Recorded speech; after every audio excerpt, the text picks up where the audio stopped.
विनन र सोनामको बिहेको लागि तयार पारेको। कस्तो नजिकै ल्याउँदाखेरि त सेतो जस्तो पो देखिन्छ त्यसको बाटो। तपाईँलाई कसले बनाउनु लागेको त काम? यो अलिक बढी लाइट गरिदिएको कि ए ल ल अहिले चाहिँ सुन जस्तै देखियो। अघि त म्याक्सिमम लाइट भएछ क्या, सेतो देखिएर बाहिर।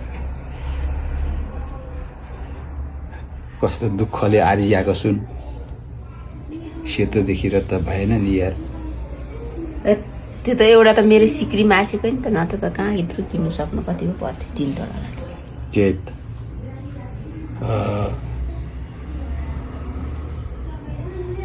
वाइ गरी यति भयो देखिहाल्ने सबै यति त हो। अब कट गरिदिएको ल राख अब।